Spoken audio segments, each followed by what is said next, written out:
আমরা মাঝে মাঝে পিকনিক করে থাকি। তো আজকেও চলে যাচ্ছি আমার বাবার বাসায়। ওখানে আমার আপু আছে, ভাগনা ভাগ্নি অনেক আছে। তো তাদেরকে নিয়ে আজকে পিকনিক করব। আসসালামু আলাইকুম। তো আমার ভাগে পড়েছিল যে মুরগি কেনা, তো মুরগি কিনে নিয়ে তারপরে যাব। এর জন্য আমি মুরগি কেনার জন্য এখানে দাঁড়িয়ে আছি। আমাদের বাড়ি থেকে নামলে একটা বাজার পাওয়া যায়, সেখানে বিভিন্ন ধরনের টাটকা টাটকা সবজি পাওয়া যায়। এগুলো অস্থায়ী দোকান থাকে বেশিরভাগই, কিন্তু মুরগির দোকানগুলো একেবারে স্থায়ী। এগুলো রাত 10টা পর্যন্ত থাকে। এখানে বিভিন্ন ধরনের মুরগি ছিল। তো আমার ছেলেটা দেখছিল আর খুব মজা পাচ্ছিল, ভাবছিল যে মুরগির সাথে কিছু কথা বলবে। আলিফ জারিফ দুইজনই আলোচনা করে নিচ্ছিল যে মুরগির সাথে কথা বলবে, তো পাচ্ছিল না যে মুরগির সাথে কি ভাষায় কথা বলবে। আপাতত ইংরেজি দিয়েই শুরু করেছে। এই তো মুরগির সাথে কথা বলে শেষ করে তারপরে আমরা মুরগি টুরগি নিয়ে উঠে গেছি। এখন চলে যাচ্ছি আমার বাবার বাসায়। সেখানে যেতে যেতে এই যে কিছু ভিডিও করে নিচ্ছি। রাস্তার ভিডিও করতে করতে আপনাদের হয়তো রাস্তার ভিডিওগুলো মুখস্থ হয়ে গেছে, কোন রাস্তায় কি না কি, কিন্তু আমার রাস্তার ভিডিও করতে খুবই ভালো লাগে। এই যে গাছপালা সব কিছু প্রাকৃতিক দৃশ্যগুলো অনেক ভালো লাগে, এর জন্য আমি ভিডিওগুলো করে থাকি। ভিডিওগুলো করছিলাম আর এই তো আমার ছেলের সাথে কথা বলছিলাম। এই আমারটা জারিফ জারিফ তো প্রায় ঘুম ঘুম ভাব, ওর তো রিক্সাতে উঠলেই ঘুম লাগে। এর জন্য এই তো আমার ব্যাগের উপরে বসে পড়েছে, না সরি ব্যাগের উপরে মাথা দিয়ে শুয়ে পড়েছে। আমি জারিফকে বলছিলাম যে জারিফ তুমি কি ঘুমিয়ে গেছো? সে বলছে না আমি ঘুমিয়ে যাইনি, আমি পিকনিক করব, আমি পিকনিক করবো। এভাবে সে খুবই মজা পাচ্ছিল পিকনিকের নাম শুনে। আমি আর আলিফ গল্প করতে করতে চলে যাচ্ছিলাম। তার মাঝখানে দেখলাম যে এই ছাত্রগুলো ট্রাফিকের কাজ করছে। তো এই ট্রাফিকের কাজ করা দেখে আমার খুবই ভালো লাগলো। তখন মনে হলো যে টিভিতে দেখছিলাম, এখন বাস্তবে দেখছি যে ছাত্ররা এভাবে আমাদেরকে হেল্প করছে, ট্রাফিকদেরকে হেল্প করছে। তো আমার খুবই ভালো লাগলো।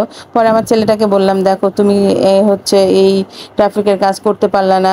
আমার ছেলেটা বলছে আমি তো উল্টা পাল্টা ট্রাফিক দিয়ে আরো জ্যাম করে রাখতাম। এরকম মজা করতে করতে গল্প করতে করতে আমরা চলে আসছি প্রায় এই যে জারিফ জারিফ দেখতেই পাচ্ছেন যে এখনো ঘুম ঘুম ভাব। তা আসলে সে সকালে উঠেছিল, অনেক সকালে উঠেছে, এর জন্য ওই প্রায় ঘুমিয়ে যাচ্ছিল। আলিফ আর আমি গল্প করতে করতে চলে যাচ্ছিলাম। তো সে বলছিল যে আমাদের পরিবেশটা এরকম কেন আম্মু, এখন সবাই বলছে যে ভাঙচুর হচ্ছে, লুটপাট হচ্ছে, কেন হচ্ছে?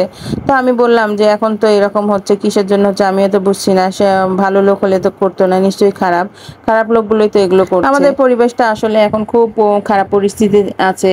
এই পরিস্থিতি থেকে আমরা কবে আবার ফিরে আসবো তা বুঝতে পারছি না।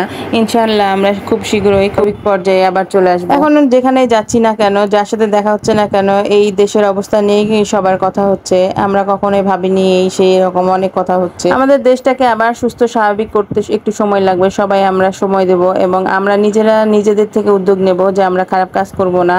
তাহলে আমাদের দেশটা আসলেই অনেক এগিয়ে যাবে।